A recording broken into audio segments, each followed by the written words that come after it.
falando da famosa classificação crimes permanentes e as suas características e consequências.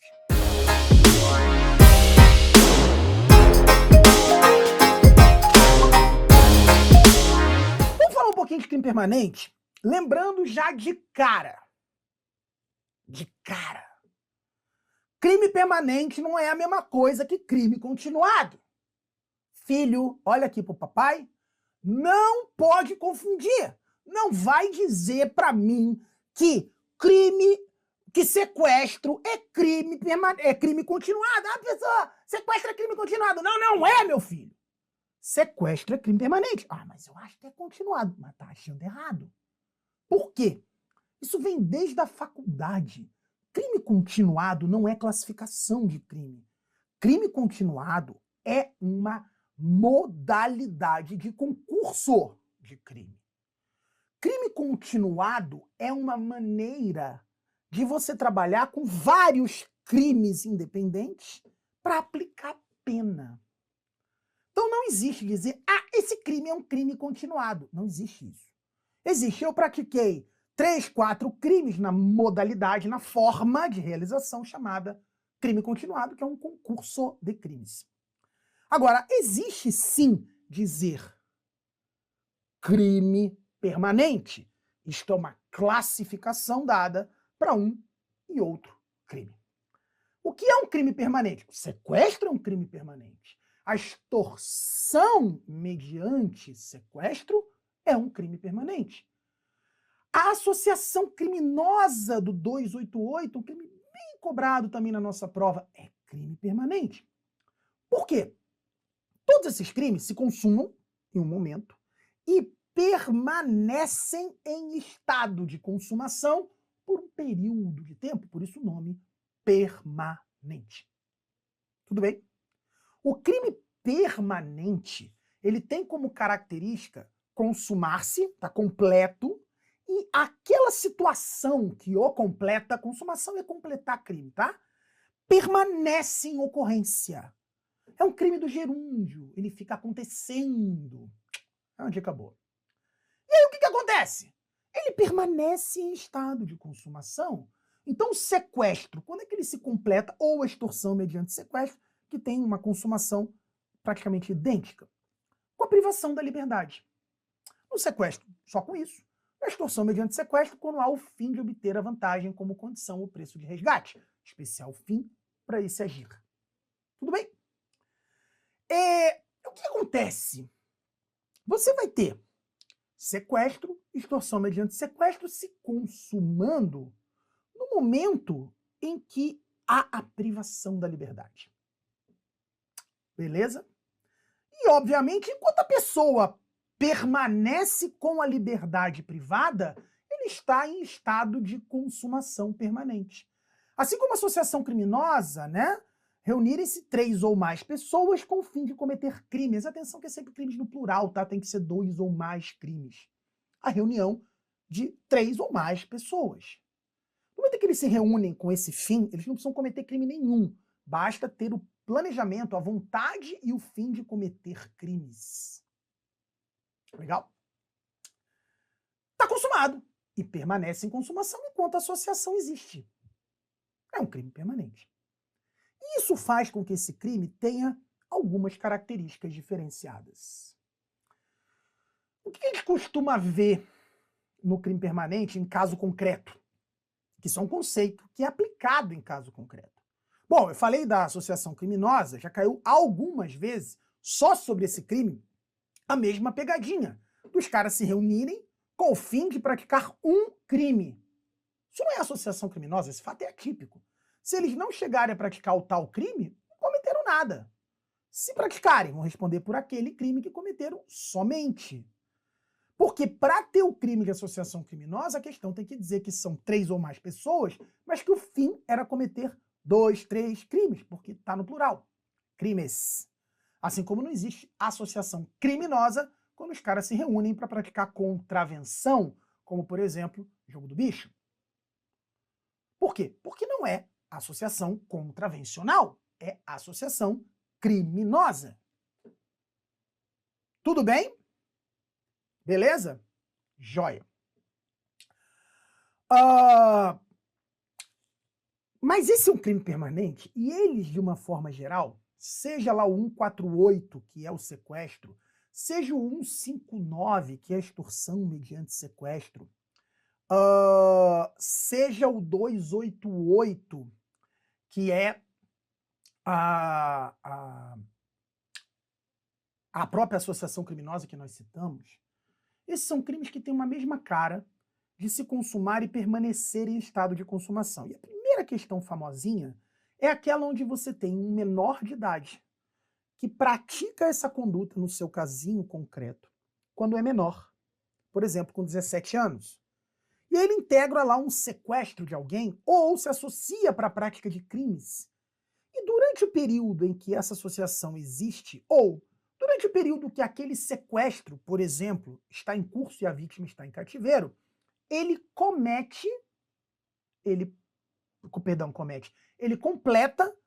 18 anos, a maioridade. E a pergunta é, ele responde como menor ou como maior? Fala, óbvio, não é tão óbvio. Por quê? Porque a regra é que se você pratica a conduta como menor de idade, você vai responder como menor, mesmo que a denúncia venha quando você já completou 18 anos, mesmo que a sentença seja aplicada quando você já é maior e tem 18 anos, se responde de acordo com a idade que você tem na data da conduta. Isso é o artigo 4º do Código Penal. A data do crime é a data da ação, independentemente da produção do resultado, da data da denúncia, da data da sentença, não importa. Então a regra é que você responda como menor, na data em que praticou a conduta. Mas no crime permanente é diferente. Por quê?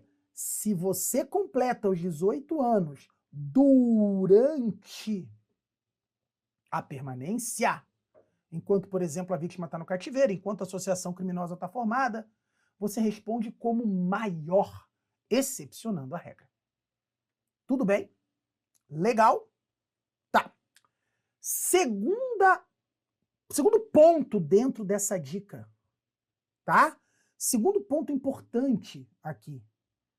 E aí responde como maior com tudo que o maior tem que responder, é normal.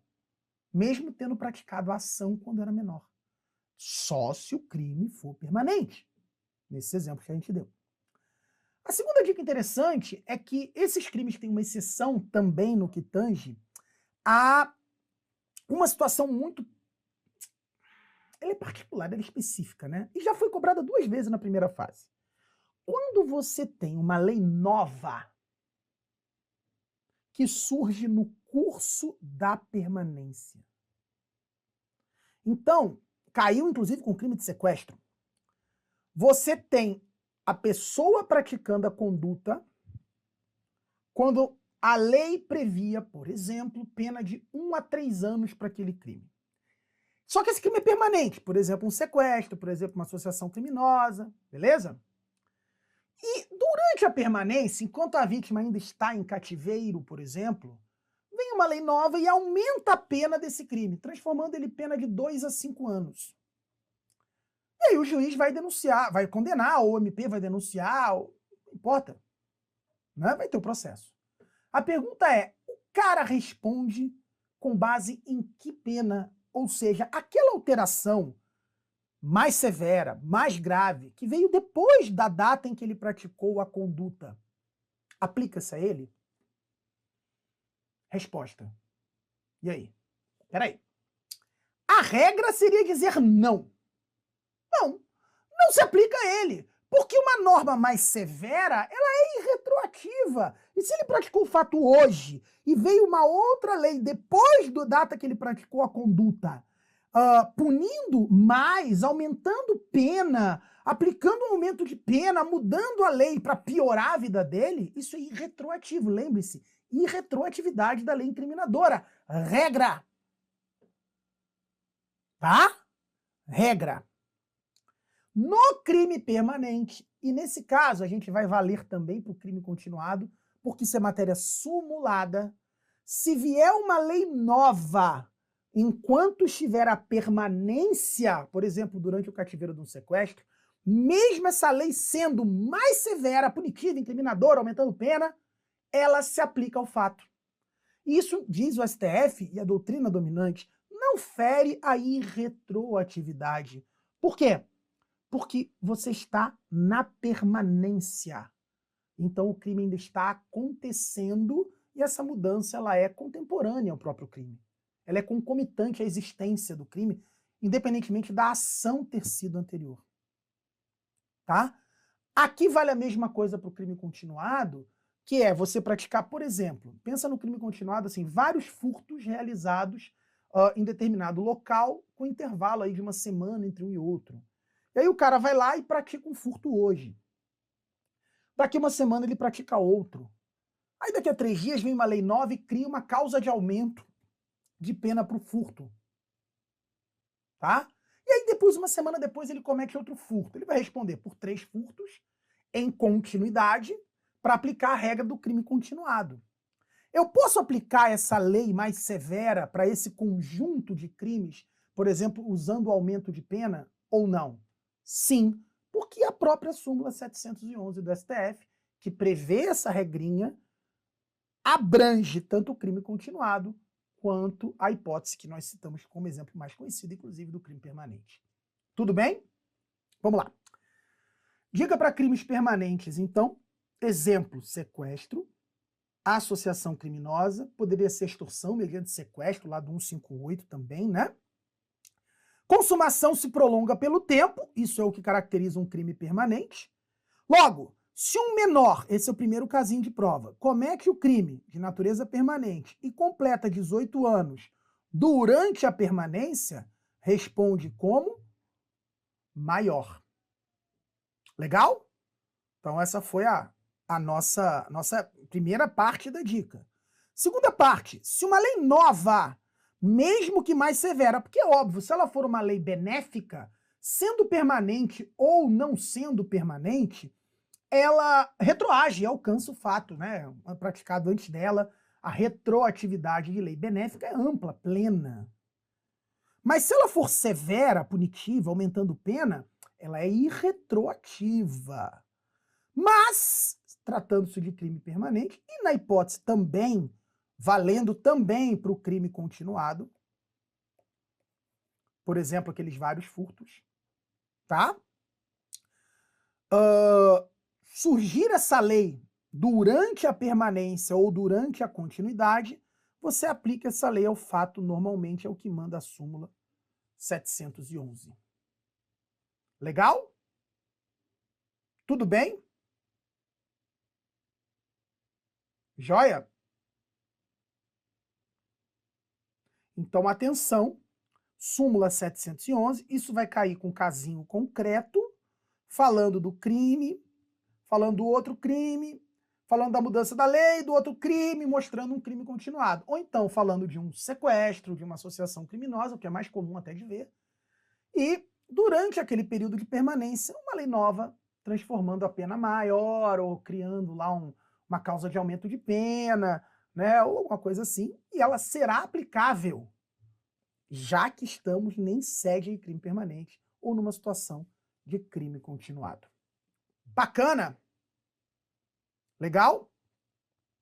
Então, cuidado. Não existe, para que vocês parem de fazer confusão, não existe. Esse crime é um crime continuado. Isso não existe. Existe, eu cometi 3 homicídios em continuidade. Eu cometi 5 furtos em continuidade. O arrastão, por exemplo. O serial killer, por exemplo. Eu estou falando que se vier uma lei nova depois do 2º homicídio, criando um aumento de pena para aquele homicídio, e todos os homicídios que você praticou tinham aquela característica, você pode ter aquele aumento de pena aplicado aos 3 que vão ser tratados como crime continuado. Quando se fala em crime permanente, é o exemplo do sequestro. O cara sequestrou hoje, a vítima está no cativeiro, daqui a uma semana vem uma lei nova e aumenta a pena do sequestro. Você vai responder pela pena antiga ou pela pena atual? Pela pena atual. Ah, mas quando eu pratiquei o fato, que é a data da conduta, a pena era menor, mas o crime é permanente. E essa lei nova veio enquanto a permanência estava rolando, ou seja, enquanto você estava no cativeiro. É um sequestro só. É diferente do crime continuado, que são várias ações, vários crimes, via de regra, várias vítimas. Mas Aqui, essa regrinha da súmula 711 vale para as duas situações. Mesmo sendo uma norma mais severa, se ela surge enquanto existe a permanência, legal, ou entre um crime e outro, um crime e outro, um crime e outro, sendo eles uma caracterização de crime continuado, você vai aplicar essa lei ao fato como um todo ou ao crime permanente como um todo. Legal? Tranquilo? Engraçado que a ponto que vocês têm mais dificuldade no que, em tese, é o mais simples, né? É entender que uma coisa é crime permanente e outra coisa é crime continuado, que esse vício vocês trazem desde a faculdade. Crime continuado é uma forma de cometer vários crimes que vai ser usado para aplicação de pena. Crime permanente é um crime só, que tem a consumação prolongada pelo tempo. Tudo bem? Beleza? Dica importante. Categoria importante. E duas questões famosas de prova ligadas ao assunto, tá? Então, muita atenção a isso. É bastante relevante isto aqui para a gente trabalhar quando se trata dessa classificação específica. Legal?